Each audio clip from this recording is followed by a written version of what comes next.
ሁላችንም እናማትብ። በስመ አብ ወወልድ ወመንፈስ ቅዱስ አሃዱ አምላክ አሜን። በክርስቶስ ክርስቲያን፣ በወልድ ውሉድ፣ በመንፈስ ቅዱስ መንፈሳውያን የተሰኛችሁ በጥምቀት የከበራችሁ በወንጌል ያመናችሁ የኃያሉ የልዑል እግዚአብሔር ቤተሰቦች የእመቤታችን የንጽሕተ ንጹሐን የቅድስተ ቅዱሳን የአስራት የበኩራት የመስቀል ስጦታ የአደራ ልጆች የጻድቃን የሰማዕታት የደናግል የመነኮሳት ወዳጆች ለእኔና ለእናንተ እንደሚገባን መጠን በኃያሉ በልዑል እግዚአብሔር ፍጹም ፍቅርና ሰላምታ እንደምን ዋላችሁ? እንደምን ዋላችሁ? እንደምን ለዚች ለተቀደሰች ጊዜና ሰዓት በሰላም አደረሳችሁ? አሜን። እግዚአብሔር ይመስገን ብለን እግዚአብሔርን እንድናመሰግን አንደበታችን የከፈተ ልዑለ ባሕርይ ምሉዕ በኩሉ የሆነው አምላካችን ከምስራቅ እስከ ምዕራብ ከሰሜን እስከ ደቡብ ከአጽናፈ ዓለም እስከ አጽናፈ ዓለም ከምድር እስከ አርያም ዛሬም ዘወትርም የከበረና የተመሰገነ ይሁን። ያለ እግዚአብሔር ፍቃድ ማራስተምር እጽፍ ደጉ ሳነብ ተረጉም ብሎ ማለት ስለማይቻል በአብ ስም አምኜ አብን ወላዲ ብዬ፣ በወልድ ስም አምኜ ወልድን ተወላዲ ብዬ፣ በመንፈስ ቅዱስ ስም አምኜ መንፈስ ቅዱስን ሰራጺ ብዬ ምንም ላጠይቆተ ሰለስቱ አካላት በስም በአካል በግብር ሶስት ስል በአገዛዝ በሕልውና በባሕርይ በመለኮት በፈቃድ አንድ አምላክ ብዬ ረድኤተ እግዚአብሔርን አጋዥ በማድረግ እኔ የምናገርበትን አንደበት እናንተ ሰምታችሁ የምተገብሩበትን ሰሚ ጆሮ አስተምሮ እዝነ ልቦና እግዚአብሔር አምላክ ለሁላችን ያድለን ዘንድ የእርሱ ቅዱስ ቃል ይሁንልን። እግዚአብሔር አምላካችን እንደወደድና እንደፈቀደ መጠን የዕለቱ የትምህርታችን ርዕስ የሚሆነው ብፁዓን እለ ይሰደዱ በሚል ኃይለ ቃል እንነጋገራለን። የሚሰደዱ ብፁዓን ናቸው። ስለ ቃሉ ጌታችን አምላካችን መድኃኒታችን ኢየሱስ ክርስቶስ በልቦና መታሰቡ በቅዱሳት መጻሕፍት መዘገቡ በቃላት መነገሩ በሕሊና መዘከሩ ለጌትነቱ ስግደት ለስም አጠራሩ ክብርና ምስጋና ይግባው። ከዚህ ስንወጣ ቃሉ ከኛ እንዳይወጣ ሰምተን ለመስራት ጉልበት እንዲሆነን ለሰማዩ መንገዳችን ስንቅ ለሕይወታችን ቀለብ ይሆነን ዘንድ ከኔ ተከትላችሁ ሁላችሁም ቃሉን ትናገሩታላችሁ። የሚሰደዱ በሉ እስኪ ብፁዓን ናቸው። የቅዱስ ማቴዎስ ወንጌል ምዕራፍ 5 ቁጥር 10 ላይ የተጻፈ ኃይለ ቃል ነው። ቃሉ ብፁዓን እለ ይሰደዱ በእንተ ጽድቅ እስመ ሎሙ ይእቲ መንግሥተ ሰማያት ይላል። ስለ ጽድቅ የሚሰደዱ ብፁዓን ናቸው መንግሥተ ሰማያት የእነርሱ ናትና ይላል። ይሄ የተራራው ስብከት ወይም ደግሞ ቃለ ብፁዓን የሚባለው ክፍል ነው። ይሄኛው የማቴዎስ ወንጌል ምዕራፍ 5 ላይ ብፁዓን ብፁዓን ብፁዓን የሚሉ 9 ጊዜ ብፁዓን ተብሎ ተጽፏል።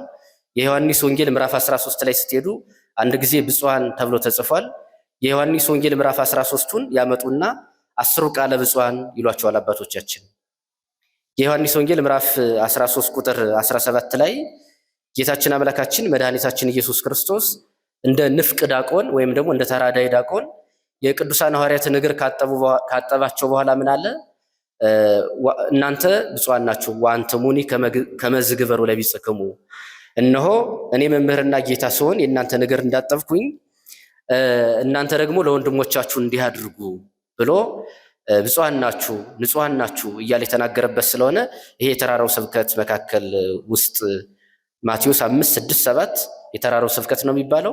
5 ላይ ግን በጣም ብዙ ጊዜ ብፁዓን የሚራቡ የሚጠሙ የሚሰደዱ የሚያዝኑ እያለ እነዚህ ብፁዓን ናቸው እያለ ይናገራል። መጽሐፍ ቅዱስን ገብታችሁ ከፍታችሁ ማንበብ ነው። ግን ይሄን የትምህርት ርዕስ አድርገን የመረጥንበት ምክንያታችን ምንድን ነው? በቤተ ክርስቲያናችን አስተምሮ ዘመነ ስደት ነው። ከመስከረም 26 እስከ ህዳር 6 ዘመነ ስደት ይባላል። የጌታችንና የእመቤታችን ስደት የሚታሰብበት ነው። ስደተ ክርስቶስ ይታሰባል፣ በዛውም ስደተ ክርስቲያን ይታሰባል ማለት ነው የሚሆነው እና ግን ቀድሞ ጥንተ ስደት አለ።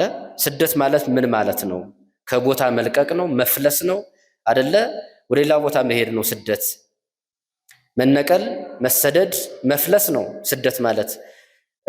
ስለዚህ ሰዎች በምን ምክንያት ይሰደዳሉ ተብሎ በመጽሐፍ ቅዱስ ሲነገር በጣም በብዙ ምክንያት በፍጥነት ለማየት ሕግ አፍርሶ እንዳዳም ዘፍጥረት ምዕራፍ 6 ምዕራፍ 3 ቁጥር 23 ጀምራችሁ ስትመለከቱ እንዳዳም ሕግ አፍርሶ የተሰደደ አለ። ሌላ ነፍስ ጠፍቶበት እንደ ሙሴ የተሰደደ አለ። ኦሪት ዘጸአት ምዕራፍ 2 ቁጥር 13 ጀምሮ ይሄን ለማብራራት ጊዜ ስለሚወስድ ማለት ነው። ሌላ በመፈንቅለ መንግስት ነው። ቅዱስ ዳዊት በሁለተኛ ሳሙኤል ምዕራፍ 15 ቁጥር 14 ላይ ልጁ አቤሴሎም ተነስቶ አሳዶታል። እዚህ ላይም ብዙ አልቆይም፣ ግን መፈንቅለ መንግስት ተነስቶበት ሁለተኛ ሳሙኤል ምዕራፍ 15 ቁጥር 14 ላይ ምን ይላል? እነሆ ከአቤሴሎም ሰይፍ የሚያድነን የለም፣ ከተማዋን ለቀን ሸሽተን እንሂድ ብሎ እንደውም የደብረ ዘይትን ተራራ ያለ ጫማ ሆኖ ያለ ጫማ መሆን ትህትና ነው። እያለቀሰ ማልቀስ ደግሞ ንስሐ ነው። ተኮናንቦ መኮናነብ ለወንድ ልጅ ኀፍረት ነው። ስለዚህ ኃጢአት ሰርቷልና አፍሮ እና ከአቤሴሎም ሰይፍ የሚያድነን የለምና እያለ የደብረ ዘይትን ተራራ የወጣው የወርደው ነበረ። ጌታችን ከብዙ ተራሮች አጥብቆ አብዝቶ የሚወደው ብዙ ገቢረ ተአምር የፈጸመበት ተራራ ደግሞ የደብረ ዘይት ተራራ ነው። ለምን ሲባል ቅዱስ ዳዊት ያን አቀበት ወጥቶታል፣ ያን ቁልቁለት ወርዶታልና ብለው አባቶቻችን ይናገራሉ። እንዲህ እያለ ሰው በብዙ ምክንያት ይሰደዳል፣ ግን በረሃብ ሰው ይሰደዳል ማለት ነው። ቅዱሳን ሐዋርያት ምነ ረሃብ የኢይስኩናት ይላሉ። ረሃብ ቀዩን ጥቁር አድርጎ ነው የሚገድል። ረሃብ ወፍራሙን ቀጭን አድርጎ ነው የሚገድል ማለት ነው። አክስቶ ነው የሚገድል። ረሃብ ክፉ ነው በነገራችን ላይ እና ምነ ረሃብ የኢይስኩናት፣ ከረሃብ ጦርነት ይሻላል፣ ሰይፍ ይሻላል። ሰይፍ አንዴ ይገላግላል። የስጋ ረሃብ ከባድ ነው፣ ደግሞ የነፍስ ረሃብማ በጣም ከባድ ነው ማለት ነው። የነፍስ ምግቧ የእግዚአብሔር ቃል ነው። ስሲታ ለነፍስ ሰሚያ ቃለ እግዚአብሔር ውእቱ ይላል አረጋዊ መንፈሳዊ መጻሕፍተ መነኮሳት ላይ። የነፍስ ምግቧ የእግዚአብሔር ቃል ነው ይላል። የእግዚአብሔርን ቃል የተራበ ሰው ያገኘውን ሁሉ ነው የሚበላው። ታውቃላችሁ፣ ምንም አይነት ርኅራኄ የለውም። የእግዚአብሔርን ቃል የተራበ ሰው የሚምረው ነገር የለም። ከባድ ነው ማለት ነው። ያውም የስጋውን ምግብ ጠግቦ የነፍሱን ምግብ የተራበ ሰው በጣም ከባድ ነው ማለት ነው። የነፍስ ምግብ እንዳለ የማያውቀው በጣም ከባድ ነው። የነፍስ ምግብም የስጋ ምግብም እንዳለ ደግሞ የሚያውቀው ደግሞ የስጋ ምግቡ ላይ አተኩሮ የነፍስ ምግቡን የተወ ደግሞ በጣም ከባድ ነው ማለት ነው። ከባድ ነው። ረሃብን አመጣለሁ ይላል ነቢየ እግዚአብሔር ነቢዩ። ረሃብን አመጣለሁ። ረሃብ ያልኳችሁ የእንጀራ ረሃብ አይደለም፣ የነፍስ ረሃብ ነው። አባቶቻችሁን ልትፈልጉ ወደ ጎዳና ትወጣላችሁ፣ ስትፈልጉ ውላችሁ አታችኋቸው ትመለሳላችሁ፣ ከመቃብራቸው ሄዳችሁ ይፍቱኝ የምትሉበት ክፉ ቀን ይመጣል እያሉ ይሄንን ይተረጉማሉ አባቶቻችን። እና ሳይኖሩ ቀርተው ሳይሆን በሌላ ነገር ተጠምደው ነው ማለት ነው። ትኩረት በማያሻ ጉዳይ ላይ ተጠምደው ነው እንጂ አሉ ወይም ደግሞ የተሰጣቸውን ኃላፊነት አይወጡም ማስብሎ ያስተረጉማል። እና ሰው በረሃብ ምክንያት እንደ ያዕቆብ ይሰደዳል።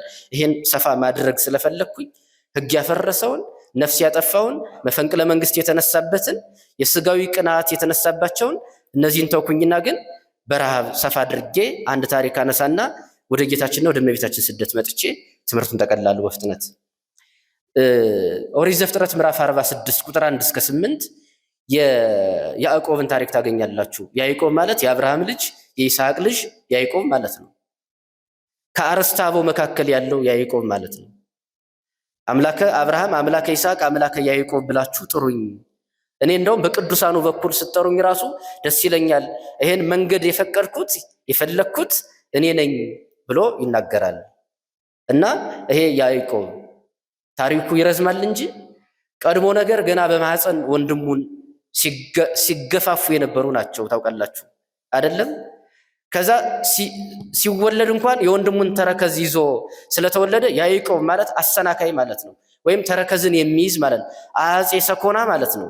ተረከዝን የሚይዝ ያኛው ያዕቆብ የወንድሙን ተረከዝ ይዟል ይሉና ያዕቆብ ተብለው የተጠሩትን ሐዋርያት ደግሞ ይሄኛው ያዕቆብ ደግሞ ሐዋርያው ደግሞ ወይም ደግሞ በአዲስ ኪዳን ያሉት ደግሞ የምዕመናንን የመናፍቃንን ልቦና ይይዛሉና በወንጌል የምዕመናንን ልቦና ይደግፋሉና በወንጌል እያሉ ተረጉሙታል። ስሙን ሳይለቅ ማለት ነው።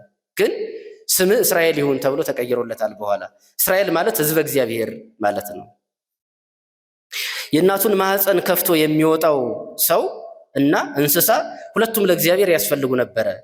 ያኛው መስዋዕት ይሆን ነበር፣ ይሄኛው ሰው ደግሞ አገልጋይ ይሆን ስለነበረ የመስዋዕትን ጥቅም ወይም ደግሞ የብኩርናን ጥቅም ስለሚያውቅ ሁሌ እንዴት አሳዶ ቀድሞት ሊወጣ ቢል አልተሳካለትም። ከዛስ ሊነጥቀው ይፈልግ ነበር። አንድ ቀን በአንድ እንጀራ ነጠቀው። ታውቃላችሁ? በአንድ እንጀራ ብቻ ማለት ነው። የሰነፍ ክብሩ እንደ አንዲት እንጀራ ናት ይላል መፍቀሬ ጥበብ ሰለሞን። እርቦት ውሎ መጣ፣ እናቱን ያግዛል፣ ሙያ አለው፣ የቤት ሙያ። ስለዚህ የሴት የቤት ሙያ አለው ማለት ነው። እና እርቦኛል እባክህ ከሱ ከምትሰራው ምስር ወጥ ስጠኝ ሲለው አንተ ብኩርናህን ስጠኝ። ብኩርና ምኔ ናት አለ። ታውቃላችሁ? ውሰዳት ብኩርና። በአንድ እንጀራ ነው ብኩርናውን የሸጠው። ታውቃላችሁ? ከዛ ሸጠ። አሁን በኩርናውን ሽጦ የለ ምንም በረከቱን ደግሞ ነጠቀው። ሌላ ጊዜ ያደን ስጋ ጥሩ ነውና ከቤት ካሉት እንስሳት ይልቅ አርደ ከምታበላኝ አንተ ስራ አደን ስለሆነ ያደን ስጋ ጥሩ ነው፣ ነፍሴ መርቃ ልሙት፣ ሂድና አድን አምጣልኝ፣ ዛሬ ያደን ስጋ ምሮኛል አለው አባቱ። ማንን ነው ታውቁታላችሁ? ኤሳው። እዛ በኋላ ያደን ልብሱን ለብሶ ያደን መሳሪያውን ይዞ አደን ሲሄድ ዛሬ አባት ቡራኬ የሚሰጥበት ቀን ነው። ያደን ልብስ ለብሰ እቤት ውስጥ አንዱን እንስሳ አድነ አወፂም የለም የፂምህ ቦታ ላይ ደግሞ ደም ቀብተ የበጉን ፀጉር ተክለ፣ ደረት ላይ ደም ቀብተ የበጉን ፀጉር ተክለ፣ ድምፅህን ቀይረ እኔ ሰርቼ ቅመሙን ቅቤውን አድርጌ እሰራልሃለሁ ለአባት ስጠውና ቡራኬ ተቀበል ብላ እናቱ ናት ያመቻቸች። ከዛ ሄደ። አይኑ አያይም ታውቃላችሁ፣ እርግና ገጥሞታል፣ አይኑ ጃጅቷል። ስለዚህ ልሞት ነው ግን መርቄ ልሙት ዛሬ ልባርክ እስኪ። ያደን ስጋ የተደራረበ ነው ታውቃላችሁ። በገጠር የቆቅ ስጋ፣ የጅግራ ስጋ፣ የሌሎቹም ያልጠራዋቸው የሚበሉ እንስሳት ስጋ የተደራረበ ነው ማለት ነው።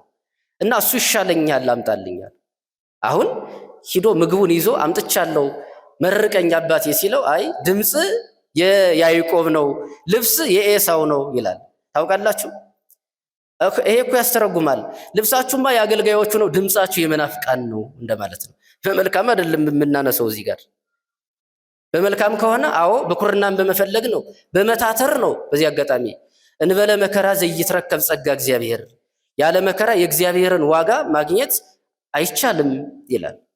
ቻሌንጅ የሌለው ህይወት ምን ብላችሁ ልታወሩ ነው? እርቦ ያውቃል አይ ማለት ራብ ቢል አንድ ሰው ያራበው ያልጠማው ያልወደቀ ያልተነሳ ያልወጣ ያልወረደ ሰው ምን ብሎ ሊያወራ ነው? ታሪኩን የሚያወራው ታሪክ እንኳን አይኖረውም ማለት ነው። በመልካም ነገር ስታዩት ብኩርና ለፈልጎ ያችን ለማግኘት መታተሩን ታውቃላችሁ ማለት ነው። በነገራችን ላይ ቤተክርስቲያን መጥቶ አስቀድሶ ማህሌቱን ቆሞ ሰዓታቱን ቆሞ ኪዳኑን አድርሶ ሙሉ ቅዳሴውን ቀድሶ አስቀድሶ ስርዓት አምልኮውን ፈጽሞ የሚሄድ ሰው አስቡት። ከዛ ደግሞ ቤት የቀረ ሰው ደግሞ አስቡት ማለት ነው። የሚገርማችሁ መታችሁና ቀርታችሁ ብታነጻጽሩት ቤተክርስቲያን ያልመጣ ሰው በአንድ ነገር እኛን ይበልጠናል። በምን አትሉም? ቁርሱን በልቶ ቡና በመጠጣት ብቻ አስረፈዱን አሳደሩን። የኛ ሰዓት አይደለም እኮ በነገራችን ላይ የኛ ሰዓት አይደለም፣ የሰንበቱ ሰዓት የኛ ሰዓት አይደለም። ለጉባኤ ኒቆዲሞስ የመደብናት ሰዓት የኛ ሰዓት አይደለችም። አገልጋይ እንኳን በዚህ አጋጣሚ የሚያረፍድ ከሆነ ንስሐ መግባት መቻል አለበት። ሆነን ለመናገር በዚህ ሰዓት ድረስ ከተባለ ቀድሞ ነው መድረስ ያለበት። እንደውም በተቻለ መጠን ማለት ነው። የእግዚአብሔር ሰዓት ነው እና በኩርናን እንዲያ መታተሩ ቀላል አይደለም ማለት ነው። እዛ በኋላ አይ ለማንኛውም ድምፅ የያዕቆብ ነው፣ ልብስ ግን የኤሳው ነው፣ በልቻለሁ ጠግቤያለሁ፣ ግን እንዲያ አጠራጥረኛል፣ ግን እግዚአብሔር ባርክ ያለው ብሎ ሙሉ በረከት ሰጠው። አስቡት ያደን ነገር። አደን እግዚአብሔርን አምኖ ነው የሚሄደው፣ ወጥመዱን አዘጋጅቶ ነው የሚሄደው። አቀበት ወጥቶ ቁልቁለት ወርዶ ሜዳ ሩጦ ወንዝ አቋርጦ አድክሞ ነው የሚያዝ በአደን ታውቃላችሁ አይደለ? ምንም ይዤ ሳልገባ እንዳልቀር ብሎ ማለት ነው። ይዞ ገባ ደክሞ ኤሳው አባቴ ሆይ አስጠበቅኩ አይደል? አስራብኩ አይደለ? ይኸው አምጥቼልሃለሁ፣ አሁን ባርከኝ። ወይ ጠገብኩኝ እኮ በልቼ ደግሞ ባረኩ እኮ። ቅድም ባርኬ ይሄል እንዴ መርቄ ይሄል ቅድም። ያ ያዕቆብ ከእናቴ ማህፀን ጀምሮ አሳደደኝ። ከመጣ ምርቃትን ወስደ የለ ኤሳው ከመጣ ይገልሃል አይለቅም። ሂድ ሽሽ አምልጥ ወደ ወንድሜ ወደ ላባ ቤት ብላ እናቱ መጠጊያ ጓዳውን መሮጫ ሜዳውን ሁሉ አስተካክለት፣ ሙሉ ነገር ያስተካከለችለት ታውቃላችሁ። ቀድሞት ሄደ ሎዛ ሲደርስ መሸበት፣ ፍኖተ ሎዛ የሎዛ ጎዳና። እዛ በኋላ ድንጋይ ተንተርሶ ኦሪት ዘፍጥረት ምዕራፍ 28 ማለት ነው። ታሪኩን እንዲያ ሲጀምር ነው የሚሻለው ታውቃላችሁ። ዳዊት መፈንቅለ መንግስት ተነስቶበት አዳም ሕግ አፍርሶ ሙሴ ነፍስ አጥፍቶ ነው የተሰደደ ሰው በእነዚህ ምክንያት ይሰደዳል ብዬ እነዚህ ሁሉ ታሪክ ከምተርክ አንዱን አድምቼ ልተርክ ብዬ ነው። እዛ ድንጋይ ተንተራሰ፣ መሰላል ተተክሏል አይደለም? መላእክት ይወጣሉ ይወርዳሉ። ጫፉ ላይ መሰላሉ ጫፍ ላይ ዙፋን አለ። ዙፋኑ ላይ ንጉስ ተቀምጧል። አያችሁ? ከዛ ዛቲ ይእቲ ሆታ ለሰማይ ዘኢትያነጽ ቤተ እግዚአብሔር፣ በእውነት ይቺ የሰማይ ደጅ ናት፣ እንዴት ታስፈራለች! እኔ እስካሁን በዚህ አላወቅኩኝም ነበረ። ስሟም ሎዛ አይባልም ከአሁን በኋላ ቤቴል ትባላለች። ቤቴል ማለት ቤተ እግዚአብሔር ነው። የእግዚአብሔር ቤት ይታነጽባታል፣ ይሰራባታል ብሎ ተነሳና ባኖ ድንጋዩን ዘይት ቀባው። እሱ የጳጳሳት ይሆናል፣ ድንጋዩ የታቦት አንድም የትንቢተ ነቢያት፣ ዘይት የሜሮን ይሆናል ማለት ነው። መሰላል የእመቤታችን አይደለም፣ ዙፋን የማኅፀኗ ንጉሠ ሰማይ ወምድር ጌታችን አምላካችን መድኃኒታችን ኢየሱስ ክርስቶስ እግዚአብሔር ነው። ለምን ሰማይኒ ዙፋኔ ወምድርን የመካይደ እገሬ፣ ሰማይ ዙፋኔ ነው፣ ምድር የእግሬ መረገጫ ነው። ከቶ ለእኔ ምን አይነት ቤት ነው የምትሰሩልኝ ብሎ ዙፋን ማኅፀኗ ነው። መሰላል እመቤታችን ናት። መሰላል ያወጡባታል፣ የራቀውን ያወጡበታል፣ ያወርዱበታል። መሰላል እንደዛ ነው።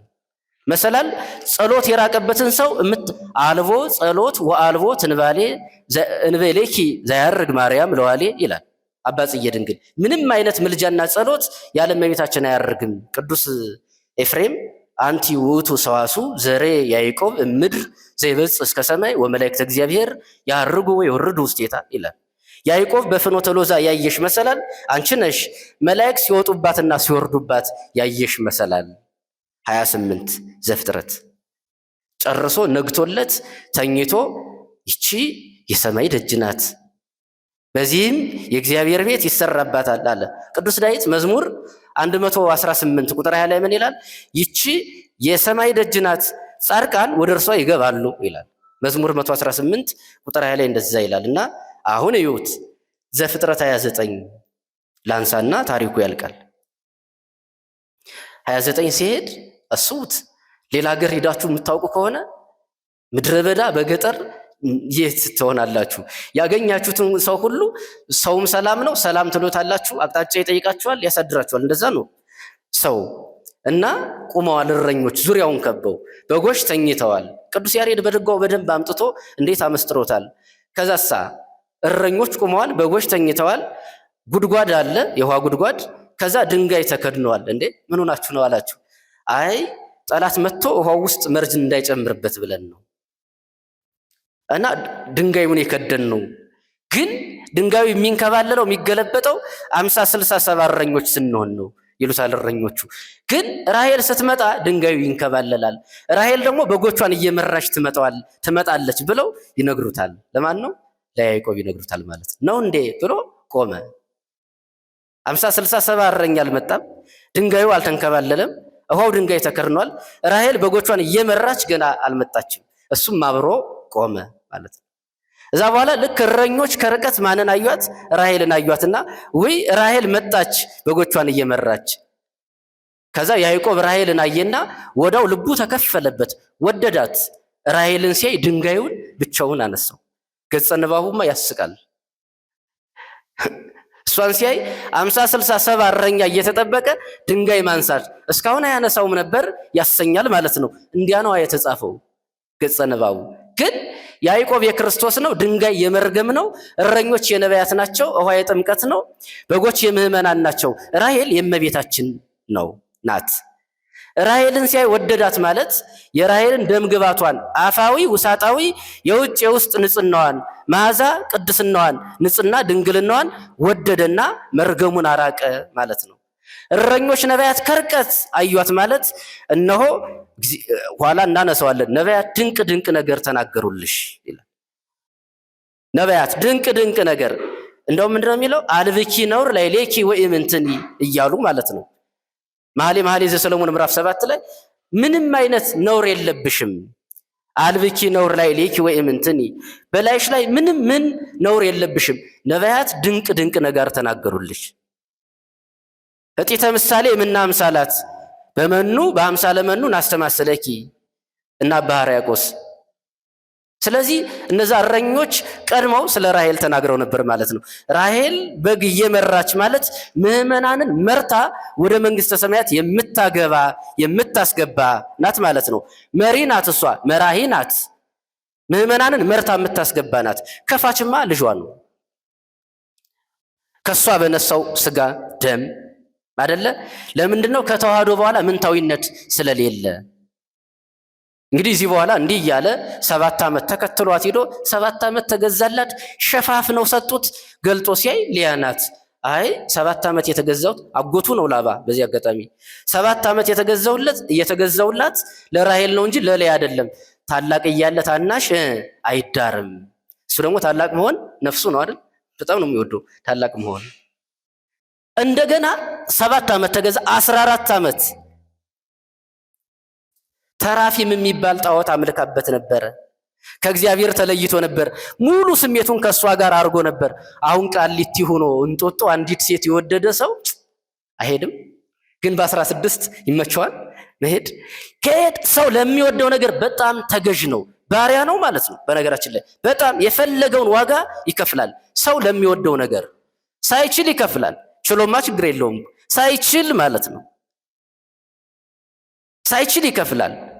እንኳን ለወደደው ነገር ለዓላማው ሰው አይተኛም። በጣም ውጤታማ ናቸው። በነገራችን ላይ የማይረባ ነገር ይዘው ግን ዓላማቸው ለሆነላቸው ሰዎች በጣም ሰክሰስ ናቸው። በጣም አይተኙም። 24 ሰዓት እኮ ለመንፈሳዊነት እንደዛ ነው የሚኮነው ነው ሐሳቡ። እዛ በኋላ 14 ዓመት ተገዛ። ደሞዙ ተለዋወጠበት። እንዲህ እያለ 13 ልጆችን ወለደ። እንዲህ ካላልኩ አያልቅም ታሪኩ። ስንት ልጆች ወለደ? ስንት? 13። ስለዚህ አይሁድ ሴትን ከዘር አስገብተው በባህላቸው አይቆጥሩም። 12 ልጆች ይባላሉ። ዲና አትቆጠርም ማለት ነው። ዲና ናት ሴቷ። አንድ ሴት 12 ወንድ። ስለዚህ እስራኤል ተባለ ስሙ። ነገደ እስራኤል የሚባሉት 12ቱ ናቸው ማለት ነው። ከራሔል የወለደው ዮሴፍና ቢንያምን ነው። ዮሴፍን እንደምታውቁት ይወዳል። ሂድ ለወንድሞች ምግብ አድርሰና አለው። ምግብ ሊያደርስ ሄደ። እዛ በኋላ ልክ ዮሴፍ ሲመጣ እሱ ህልመኛ ነው፣ ባለ ራእይ ነው። ብንደበቅ የት እንደተደበቅን እኮ ያቀናል አሉና ተደበቁበት። ያለቅሳል። መልአከ እግዚአብሔር ተገልጦ ለምን ታለቅሳለህ? አንደኛ እርቦኝ፣ ሁለተኛ ወንድሞቼ ጠፍተውብኝ። ምግብ ይዞ የሚራብ ሰው ታውቃላችሁ? ምግብ ይዞ ነው የሚራበው። ምግብ ይዘህ የለ ሲለው ይሄን አባቴ ለወንድሞች ነው እንጂ ያለ ለእኔ አይደለም ያለ። ማርን አደራ ቢሰጥ እንደዚህ ነው መላስ ይባላል። በስር ትንሽ ጠብጠብ እንዲህ አይላስም። አያችሁ? እንዲያው በቃ አላስችል እንኳን ካለ ነው በስር አንደኛ ከሚንጠባጠብ አይደለም። በዚህ ትንሽ ማር አይደል? እንዲህ አይላስም። የቤተ ክርስቲያን ገንዘብ፣ የመንግስት ገንዘብ፣ የሀገር ገንዘብ ማለት የመስሪያ ቤት ልትሉ ትችላላችሁ። በዚህ አጋጣሚ በቃ የኛ ያልሆነ ነገር ማለት ነው። ነገራችን ላይ አንዱ ህግ እሱ አይደል? ከ10ቱ ትእዛዛተ ኦሪት እኮ እሱ ነው አንዱ ህግ። ያው ስንለው እየመረረ ነው እንጂ ብዬ ነው። እውነት አንተማ የወንድሞችህን የአባትህን ትእዛዝ የምታከብር ወንድሞችን የምታፈቅር ከሆነ እግዚአብሔር ድንጋዩን ህብስት ያደርግልሃል ብሎ መልአኩ ድንጋዩን ህብስት አድርጎለት ማለት መልአኩ ማልዶ ለምኖ ማለት ነው። ታዞ አመላክቶ አሳይቶ ማለት ነው አይደለ? እዛ በኋላ አይ አሁንስ በዛ ብለው ይወጡና ምግቡን ተቀብለው ወደ ቀበሮ ጉድጓድ ይከቱታል። ከ12 ወንድሞቹ መካከል ይሁዳ ምን አለ? አይ እናውጣና እንሽጠው፣ በ30 ብር ሸጡት።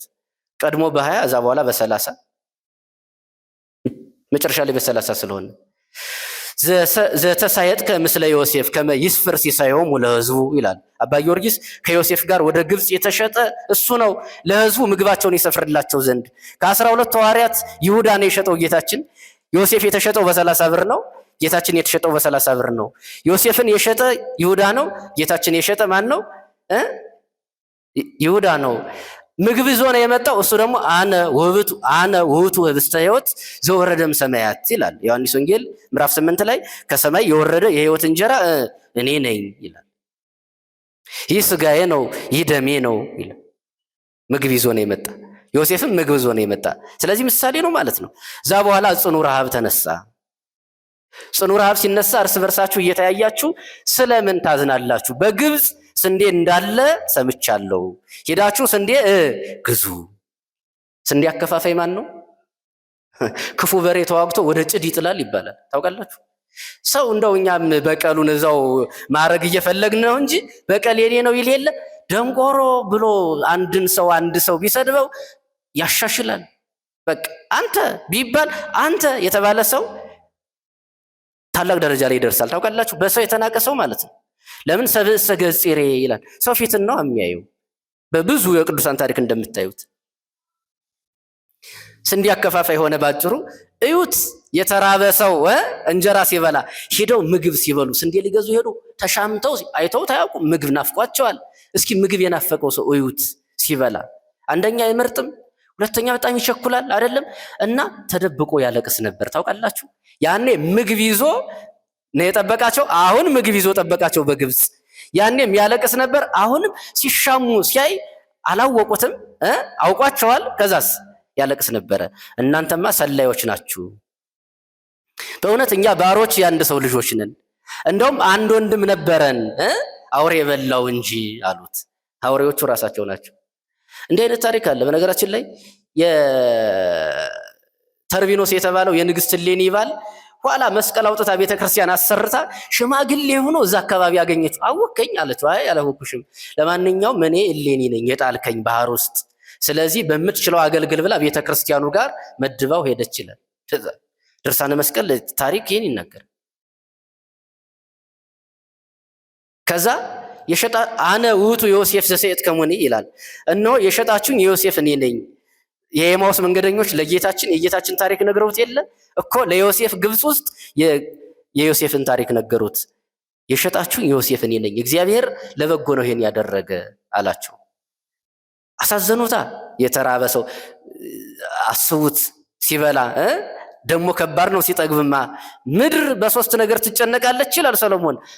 ምንድነው የሚለው? የተራበ ሰው እንጀራ በጠገበ ጊዜ፣ የተናቀች ሴት ባል ባገባች ጊዜ፣ ከዛሳ ባሪያ በነገሰ ጊዜ ምድር ትጨነቃለች ይላል። በእኒህ በሶስት ነገሮች ምድር ከባድ ናታል። ለምን? የተናቀች ሴት ወይም ደግሞ የአጋርን ታሪክ ታውቃላችሁ። አጋር ገረድ ናት፣ ሳራ እመቤት ናት። ሳራን ገረድ እንኳን እንድትሆን አጋር አልፈቀደችም። ታውቃላችሁ?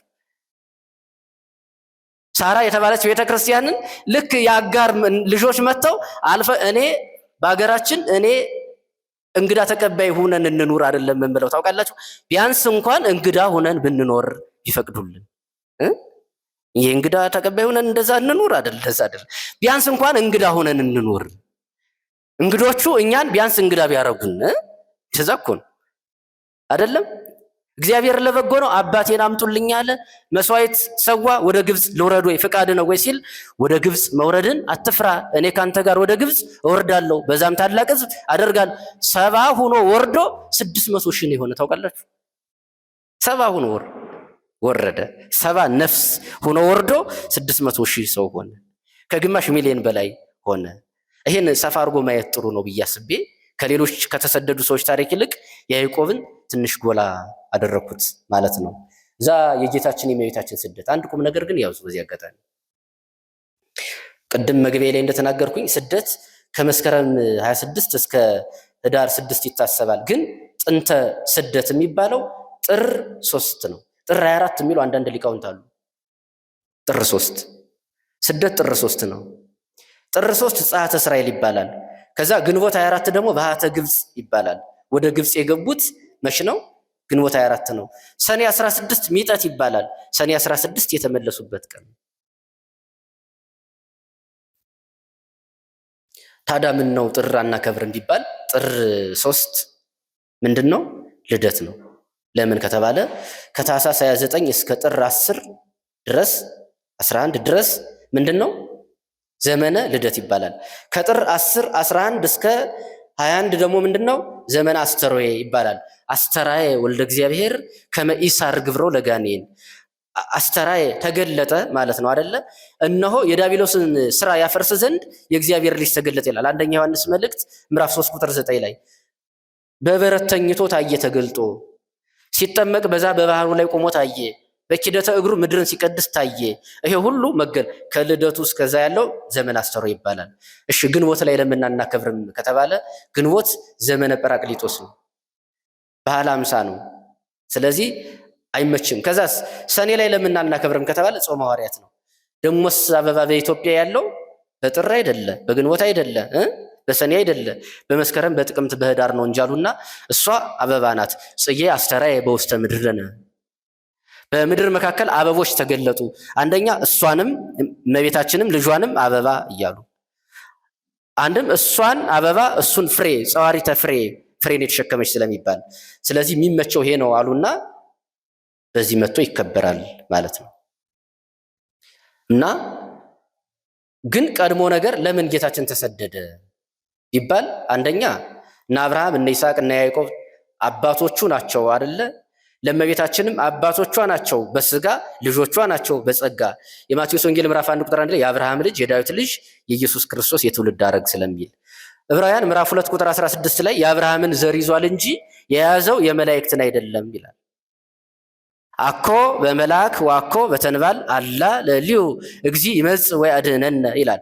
በአማላጅ አይደለም በመልእክተኛ አይደለም፣ እሱ ራሱ ይመጣል ያድናችሁማል ብሎ ነብዩ አስቀድሞ ተናግሯል። ስለዚህ እነሱ ስለተሰደዱ ምሳሌውን አማናዊ ለማድረግ። ሁለተኛ ትንቢት ተነግሮ ነበረ። እግዚአብሔር በፈጣን ደመና ተጭኖ ወደ ግብፅ ወረደ ይላል። ትንቢተ ኢሳይያስ ምዕራፍ 19 ቁጥር 1 ላይ ፈጣን ደመና እመቤታችን ናት። በነገራችን ላይ እመቤታችን ፈጣን ደመና፣ ቀላል ደመና፣ ራቆ ደመና፣ ክቡር ደመና፣ ጸሊም ደመና፣ የተለያየ ደመና ቅዱስ ያሬድ አንቲ ውእቱ ራቆ ደመና ይላል። ባዶ ደመና ነሽ ይላታል። የተራቆትሽ ደመና ይልና የተራቆትሽ ደመና ማለት የወንድ ዘር የሌለብሽ ነው። ክቡር ደመና ወይም ደግሞ ጸሊም ደመና፣ ዝናብ የቋጠርሽ ደመና አንቲ ዘበአማን ደመና እንተ አስተርአየኪ ለነ ማየ ዝናብ ይላል። ማየ ዝናብ ቅዱስ ኤፍሬም ነው። እነሆ የዝናብ ውሃ የታየብሽ ደመና አንቺ ነሽ ይላታል። ወደ ግብፅ ሲል አሁን ናና ኢየሱስ ጥሩ ነው ይበሉ፣ ግን ብቻውን አይመጣም። ታውቃላችሁ፣ ብቻውን አልተሰደደማ። አሁን ለመገንጠል የሚፈልጉ ሰዎች ብቻውን አይመጣም። በፈጣን ደመና ተጭኖ ወደ ግብፅ ወረደ ነው። ከዛ ትንቢተ ሆሴዕ ምዕራፍ 11 ቁጥር 3 ላይ ጸዋዕክዎ ለወልዴም ግብፅ፣ ልጄን ከግብፅ ጠራሁት ይላል። ትንቢት ነው አይደለም? ወደ ግብፅ በዚህ ምክንያት ለምን ወደ ግብፅ ተሰደደ? እና አብርሃም እና ይስሐቅ እና ያዕቆብ ተሰደው ስለነበረ፣ በግብፅ ጣዖታት ይበዙ ስለነበረ የግብፅን ገዳማት ሊባርክ እነ ገዳመ አስቄጥስን እነ ገዳመ ሲያትን መነኮሳትን ቢወልዱ የማይነጥፉ ገዳማት አሉ። እነዛን ገዳማት ለመባረክ ብሎ ወደ ግብፅ ተሰደደ። ወደ ግብፅ እንደሚሰደድ ትንቢት እንደተነገረለት ወደ ኢትዮጵያ ተሰዷል። ትንቢተ ዕንባቆም ምዕራፍ 3 ቁጥር 9 ላይ የኢትዮጵያ ድንኳኖች ሲጨነቁ አየሁ። በነገራችን ላይ ኢትዮጵያውያን እናቶቻችን የአበሻ ቀሚስ እህቶቻችንና እናቶቻችን እንደሚለብሱት አይነት በእጃቸው ሰርተው አልብሰዋታል እመቤታችን። እንደውም አንዳንድ ስዕል አይታችሁ ከሆነ ኢትዮጵያዊ ስዕል እንደዛ ታያላችሁ። እና የኢትዮጵያ ድንኳኖች ሲጨነቁ አየሁ ማለት የኢትዮጵያ ተራሮች ሲጨነቁ አየሁ። እንደውም ነቢየ እግዚአብሔር ዕንባቆም ካለመኖር ወደ መኖር ዓለምን ትርጓሜው እንደዛ ይላል። ዓለምን ካለመኖር ወደ መኖር አምጥተህ ፈጠርክ ሲባል ሰምቼ እጅግ ፈራው አደነኩኝ። ዲያብሎስን በጥቁር ጨለማ ጠቅልለው ወደ ጥልቁ ወደ በርባኔ ውስጥ አርከው ሲባል ሰምቼ እጅግ ፈራው ካለ በኋላ እነሆ በማእከለ ክልኤ እንስሳ ርኤኩከ፣ በሁለት እንስሶች መካከል አንተን አየው ይላል። ሁለት እንስሳ ማለት አህያና ላም፣ አንድም አህያና ላምን አንድ እንስሳ ይሏቸውና በላይ ያሉት ጸወርተ መንበሩ ለልዑል የሚባሉት ገጸ ሰብእ ወገጸ እንስሳ ገጸ ንስር ወገጸ አንበሳ ሳሉ ለነ ስርየተ አበሳ ይላል አባ ጊዮርጊስ በሰዓታት። ስለዚህ በላይ ባሉ እንስሶችና በታች ባሉ እንስሶች መካከል አይቼ። አባ ጊዮርጊስ ደግሞ በሰኛ ሩጋኖን ላይ ዮሴፍና ሰሎሜ አህያና ላም የኪሩቤል ምሳሌ ናቸው። ዮሴፍን መሆን አልፈልግም፣ ሰሎሜን መሆን አልፈልግም፣ ምና አህያዋን በሆንኩኝ ይላል። ታውቃላችሁ እነዚህ አራት ነገሮች አሉ፣ የኪሩቤል ምሳሌ ናቸው ይላል። ስለዚህ ትንቢተ ዕንባቆም ምዕራፍ 3 ቁጥር 9 ላይ ተነግሯል።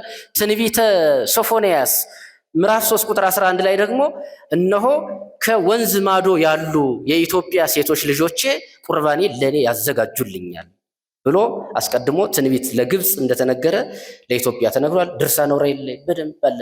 ሲራዳት የነበረ በስደቷ ጊዜ ድርሳነ ዑራኤልን ማየት ነው። ስለዚህ በጣም ከሰዓት ጋር ለመሄድ ግን አንድ ወይ ሁለት ታሪክ ላንሳ፣ ወይም ግድ የለም አንዱን ላስቀድም። በጣም በስደቷ መካከል ብዙ አለ እንግዲህ በማኅሌተ ጽጌ እንደምታውቁት ደግሞ ሲብራራ ሲተረጎም፣ ግን በጣም የሚደንቀኝ የአንድ ዲያቆን አስቴራስ የሚባል ዲያቆን አለ። የሽፍቶቹን ታሪክ ታውቃላችሁ። እሱን ከማነሳ ይሄኛውን ላንሳ ብዬ ነው ከሰዓት አንጻር። ይሄ ዲያቆን አስቴራስ የእመቤታችንን ስዕል እንደዚህ የሚያስጌጥ ነው፣ አበባ እያመጣ ልክ አሁን ወጣቶች እህቶች፣ እናቶች ለማኅሌቱ ድምቀት ለአውደ ምሕረቱ ድምቀት የተቻለውን ያደርጋል እኮ ሰው። በእውነት ለመናገር በጣም የተቻለውን ውድ ነገር ማለት ነው። ከቻለ በጣም ውድ ነገር ያደርገዋል።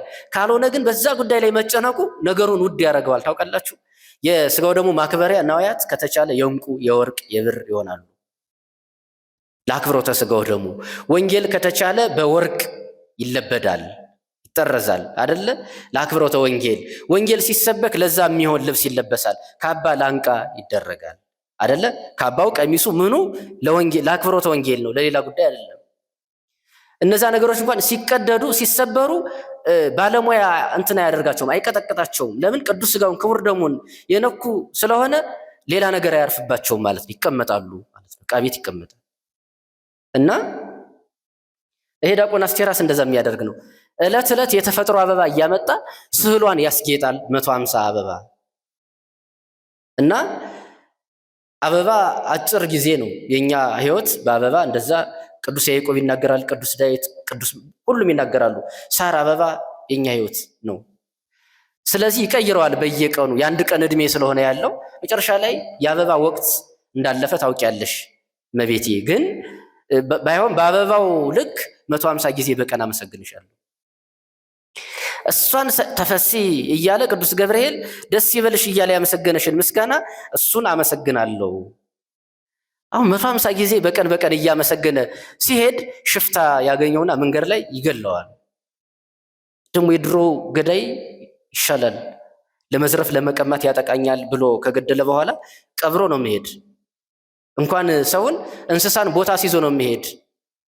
ስንሰማ እንደውም የገደሉትን ዘለው ይሄዳሉ ይባላል። ነፍስ በእጃቸው የጠፋባቸው ሰዎች ዘለው ነው የሚሄዱት። አስከሬን ካልዘለሉ ያ ደም አንቆ ይይዛቸዋል። አያስራምዳቸውም፣ አያስሮጣቸውም ይላሉ። እንዲያ ሰማ ነበር።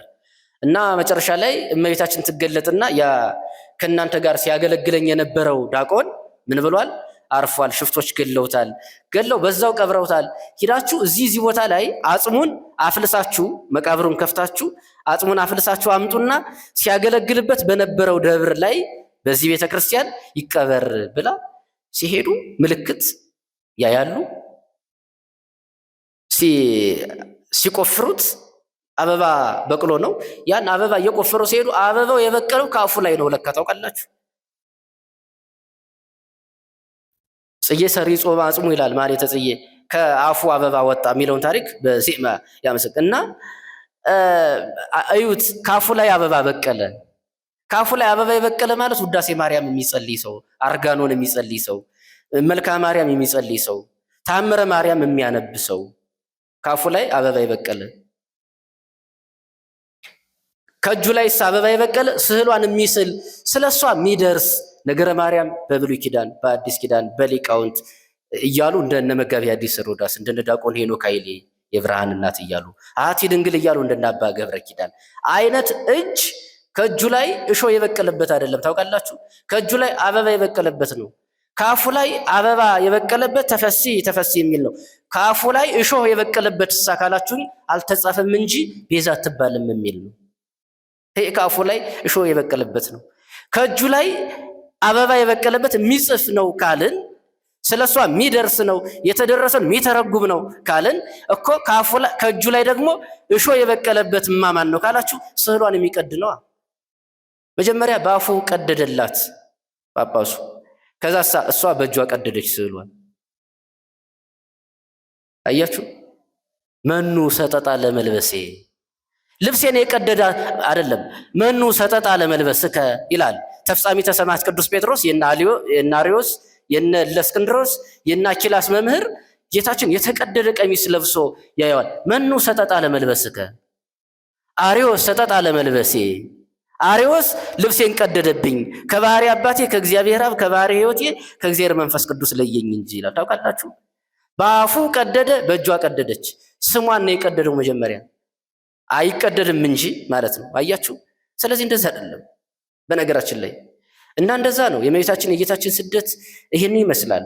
ቀድሞ ነገር ያለውን ስደት አብራራን እኮ። እኛ ግን ከስርዓት አንሳደድ፣ አንዱን ማሳደድ ቀጥሏል። ኢየሱስ ስዱድ ተስፋሆሙ ለስዱዳን ይላል አባ ጽጌ ድንግል። ኢየሱስ ክርስቶስ ተሰዶ ለሚሰደዱት ተስፋው ናቸው ይላል። የአህያ ባል ጅብ አያስጥልም ሆኖብን ነገሩ ዜና መድገም ነው። አሁን ስደት ባነሳ ሌላ ስደት ታውቃላችሁ። ወይም ደግሞ ሚዲያ እንደሚተርከው እኔ 10 ደቂቃ 5 ደቂቃ ተርኮ መውረድ ነው። ቅዱስ ዮሐንስ አፈወርቅ እኛ ወደ ላይ የምናነሳው መሳሪያ የለንም ይላል። ወደ ላይማ የምናነሳው ለእግዚአብሔር የምናመለክተው የምናሳየው እኛ ያለን ትምህርተ መዊ የሆነ ኃይል የሆነ መስቀል ነው። በዝንቱ ትምህርተ መስቀል ተመው ኩሎ ጸረከ ይለዋል። በዚህ ትምህርተ መስቀል ጠላቶችን ድል ተነሳለህ እንደተባለ እኛ እጃችን ወደ ላይ ከማንሳት እንደ ራሔል እንባ ከመርጨት ያለፈ ነገር እኮ የለንም። ታውቃላችሁ፣ እንዲህ ስንጨነቅ ከምናለቅስ ኑሮ ሰውን ተስፋ አድርገን ተደግፈን ልቅሶውን ቀደም ብለን ብንጀምረው ጥሩ ነበረ። አባይን ገድበን ውሃ አቁመን የሚፈስ ደም ማቆም ያቃተን ምንገርም ይሆነናል። ይሄ ዜና መድገም ነው የሚሆነው እንጂ ግን የእመቤታችን ስደት ይህን ይመስላል። የአባቶቻችን ስደት የቅዱሳኑ ስደት ይህንን ይመስላል። የእኛ ስደትም እንደዛ ነው። ግን ጌታችን ምን አለ? ብፁዓን እለ ይሰደዱ በእንተ ጽድቅ እስመ ሎሙ ይእቲ መንግሥተ ሰማያት። ስለ ጽድቅ የሚሰደዱ ብፁዓን ናቸው፣ መንግሥተ ሰማያት የእነርሱ ናትና አለ። ርዕሳችን ምንድን ነው? የሚሰደዱ አጭር አድርገ ነው የሚሰደዱ ብፁዓን ናቸው። ብፁዓን እለ ይሰደዱ የማቴዎስ ወንጌል ምዕራፍ 5 ቁጥር 10 ላይ አነሳስቶ ላስጀምረኝ አስጀምሮ ላስፈጽመኝ ለቤተልሔም ሕፃን ለግብፁ ስደተኛ ለቆሮንቶስ ባህታዊ ለጌቴሰማኒ እስረኛ ለቀራንዮ በግ ለመድኃኔ ዓለም ኢየሱስ ክርስቶስ ክብርና ምስጋና ይግባው። ተሰብስበው ነበረ፣ ተበተኑ፣ አምነው ነበረ፣ ካዱ፣ ቆርበው ነበረ፣ ተፉ፣ ታይተው ነበረ፣ ጠፉ ከመባል አምላካችን ይሰውረን። ሁላችንም ከውድቀታችን ተነስተን ከርኩሰታችን ተቀድሰን ወደ ካህናት ወደ አባቶቻችን ቀርበን ቅዱስ ሥጋውን በልተን ክቡር ደሙን ጠጥተን የስሙ ቀዳሾች የክብር ወራሾች እንድንሆን የአምላካችን ቅዱስ ፈቃድ ይሁንልን። ወስብሐት ለእግዚአብሔር ወለወላዲቱ ድንግል ወለመስቀሉ ክቡር። ይቆየን። አሜን።